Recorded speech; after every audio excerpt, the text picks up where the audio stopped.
A Catholic priest fighting to preserve a piece of church history, but developers of this construction site have other plans. I'm Tim Harfman, and that story is coming up. Dangerous roads in an active Catholic neighborhood. I'm Emily Druby, and coming up, I'll tell you what's being done to make it safer to go to church and school. President Trump at the scene of disaster in Alabama today after violent tornadoes caused death and destruction. Plus, a new development in the story of a Catholic fourth grader ordered to wipe holy ashes from his forehead by his teacher on Ash Wednesday. The news starts right now.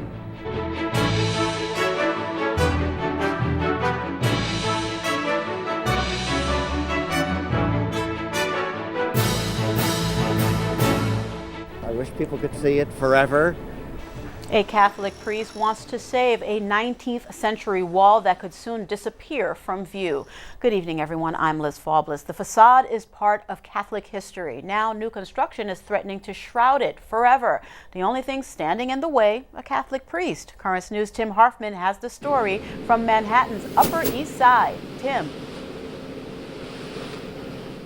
Liz, you can see that wall behind me, a piece of church history right here in Manhattan. A Catholic priest fighting to preserve it fears New Yorkers will soon lose sight of what was once a place to serve immigrant children. Construction workers are erecting a new 8-story building. When they're done, a historic wall would be covered forever. That facade is what remains of the Catholic chapel that was part of the St. Joseph Orphan Asylum, which opened its doors to children in 1898.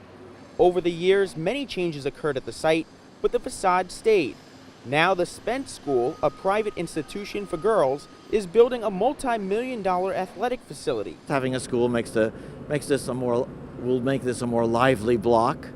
I see the value of that. Father Boniface Ramsey, pastor of St. Joseph Catholic Church, located blocks from the site, fears the athletic building would block the orphanage wall entirely. As long as the Spence School building is there, the facade is going to be obscured. According to a Spence School official, a plaque will be installed honoring the orphanage.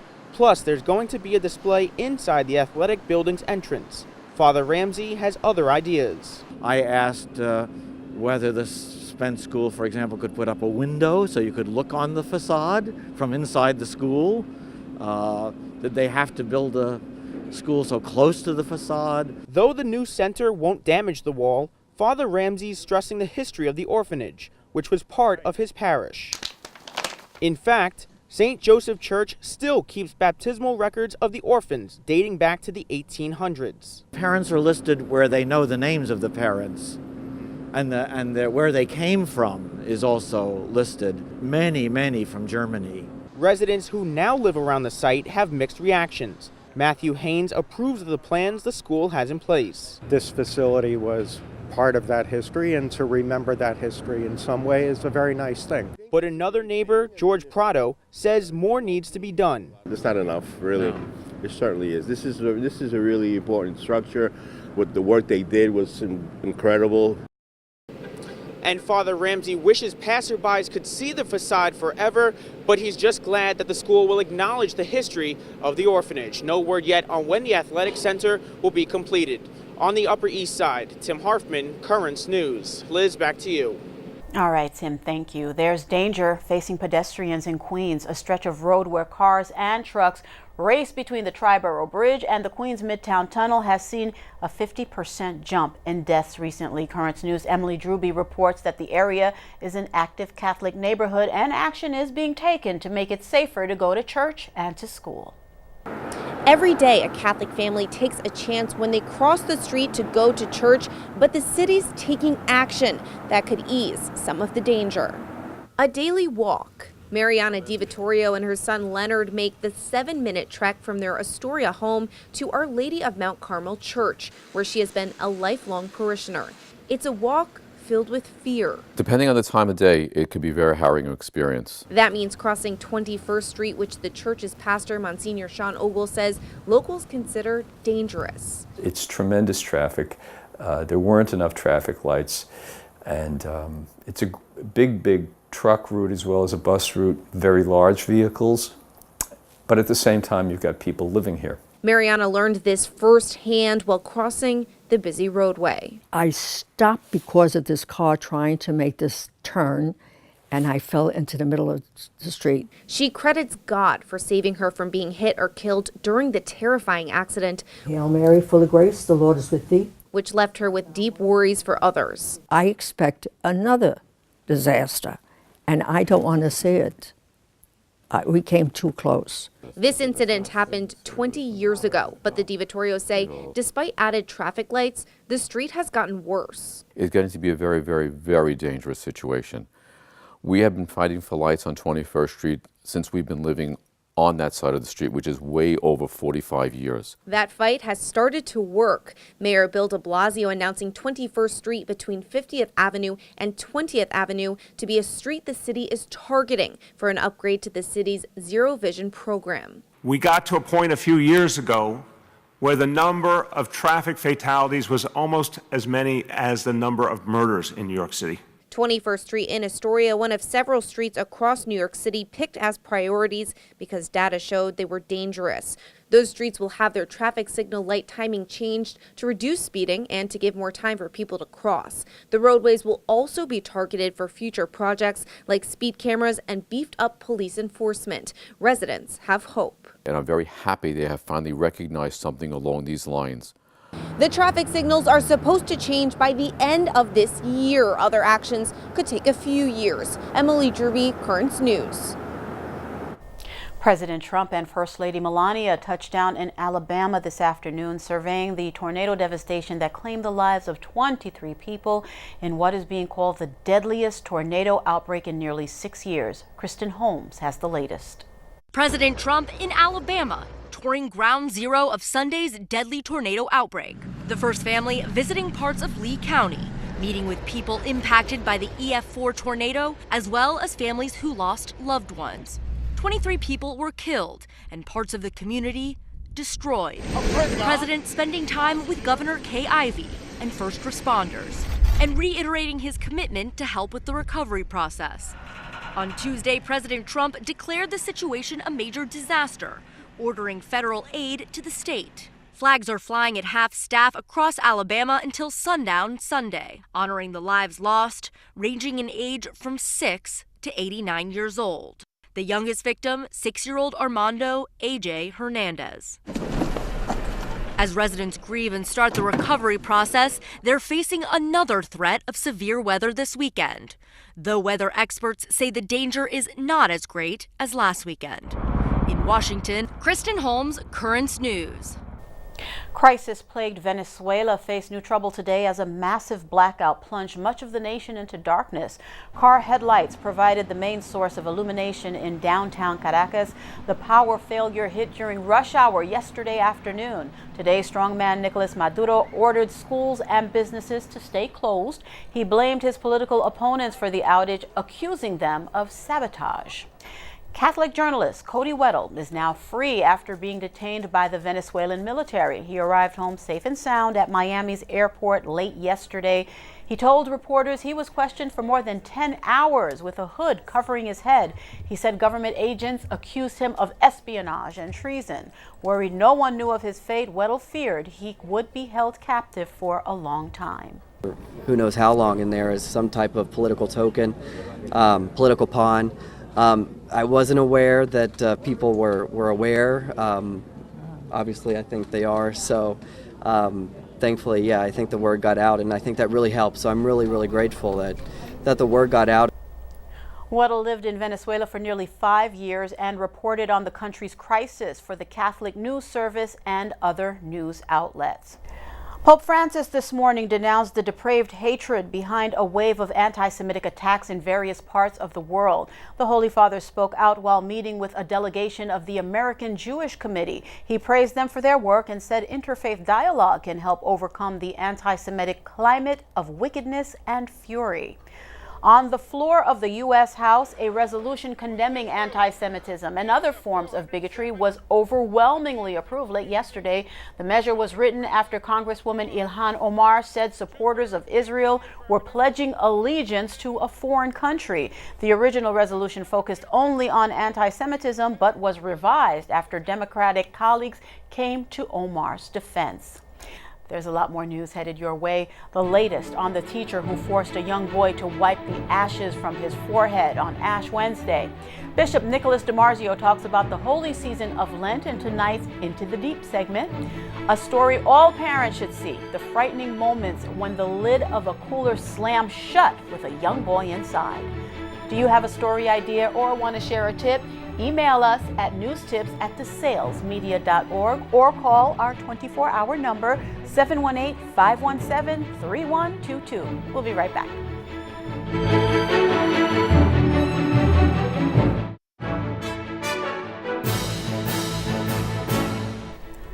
An update tonight on the story that sparked outrage after a teacher forced a young student to wipe his Ash Wednesday cross from his forehead. The unidentified teacher has been removed from the classroom and put on administrative leave.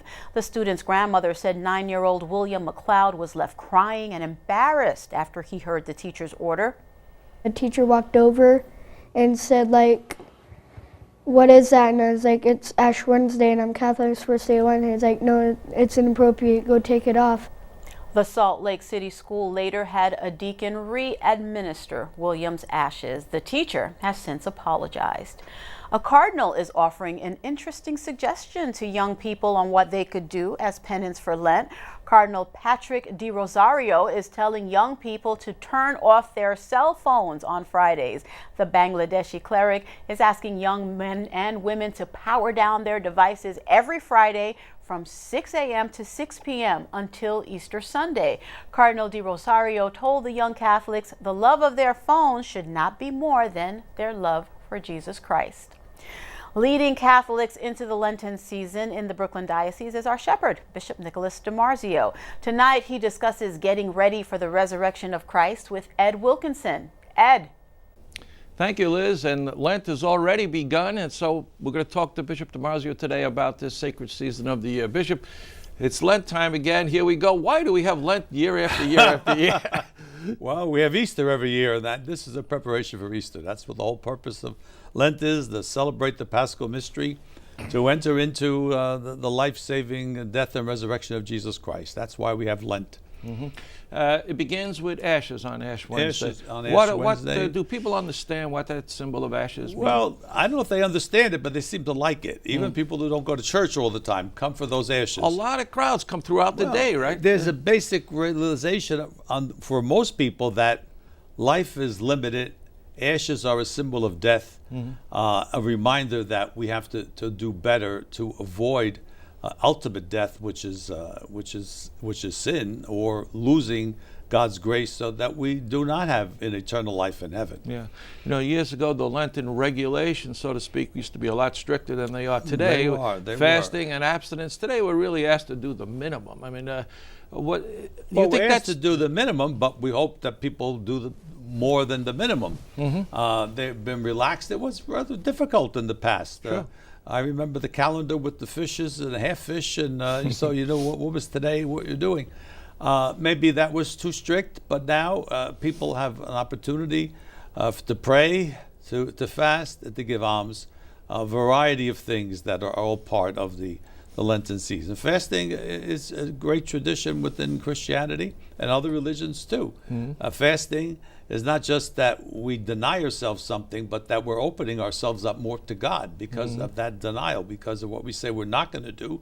We're doing that because we want to reach God in some way. We want to have that ability to control ourselves, control our worst passions at times, so that we can find God in our lives. Yeah. When we talk about abstinence, sometimes people say, well, I'd rather eat fish than meat anyway. Isn't it more of a discipline than it's a penance? Discipline. It's not just fish or meat, and I guess it's what you like, to give up to what you like. The Holy Father in his message this year, in fact, brings that out. It's a question of discipline to give up what we like, so that sometimes what we don't like will be part of our penance. The whole idea of penance and giving things up it seems to be countercultural. It doesn't seem to be very popular in our culture these days. Again, I'm sure it's probably always been the case, but in our culture today, where there's so much emphasis on happiness and personal freedom and it's overemphasized. So this brings us back to reality a bit, that there is a certain discipline of life that if we practice that discipline, it does put us in contact with the divine. What would you like to see parishes do, like run special programs for Lent? Well, What this can they year do? we're asking the parishes to do 40 Days for Life in light of the terrible new abortion law that's been passed in our state. We want people to concentrate on life issues, maybe the fast for life, pray for those who are helping, show up and pray at abortion clinics with the groups that are already doing this. So give alms to those people that are helping pregnant women that don't know what to do. So this is one of the emphasis we're giving this year. And you know, Lent is already underway and it's begun, but maybe some people have not begun with their sacrifices yet and their penance. What do you say to people, you know, who maybe, it's already a week into it? Well, there's always can begin again. No starter. No, latecomers are welcome. It's never too late to start your Lent, your time of prayer, fasting, and almsgiving. You could always do it. To find what is in your life is something that will make sense to you, have meaning to it. That's what we're asking people to do. Good. Bishop, have a good Lent yourself. Thank you. Liz, we throw it back to you. All right, thank you, Ed, and thank you, Bishop DiMarzio. Pope Francis hearing the confessions of several priests during his annual Lenten meeting with the clergy of the Diocese of Rome, the gathering and the sacrament inside the Basilica of St. John Lateran. Ahead of International Women's Day, a religious sister from Ireland is being recognized for rising to the occasion. Sister Orla Treacy was presented with an International Women of Courage Award by First Lady Melania Trump and U.S. Secretary of State Mike Pompeo. The sister dedicates her life to fighting for girls in South Sudan who are forced into marriage and cannot complete their education. Women around the world are taking to the streets this International Women's Day, calling for a more gender-balanced world. It is a day to celebrate women's achievements in an effort to further advance women's rights amid a persistent salary gap, violence, and widespread inequality.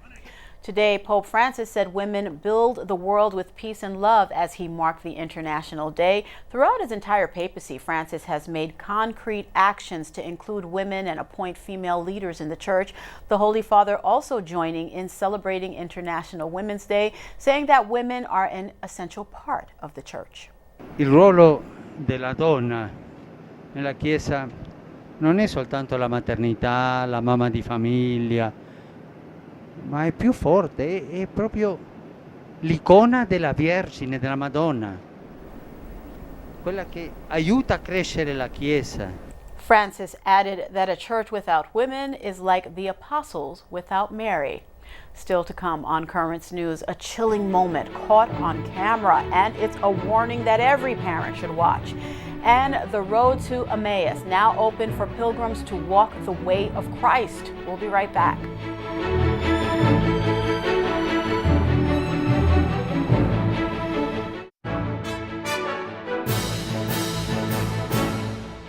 A family in Florida is issuing a stark warning to parents everywhere after their 5-year-old son crawled inside a cooler. Nicole Linsalata has the message. We had just come back from a day on the water, and we went in the house, we were unloading everything. We left the cooler out here to dry. And watch what happened next. The Wayne family's little 5-year-old son, Nicholas, decided it would be fun to hide in the cooler. For more than a minute, he's in there with the top cracked open. But eventually, the top drops and locks. When it got locked, I was scared. You were? What did you think was going to happen?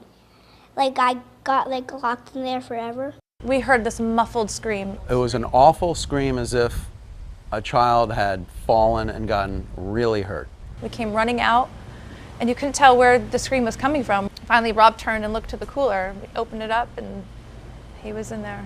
He was right here in the cooler, curled up on his back, and he was screaming, crying. We yanked him out. The cooler is an Igloo Elite 72 quart and has a latch that allows the user to secure it with a lock.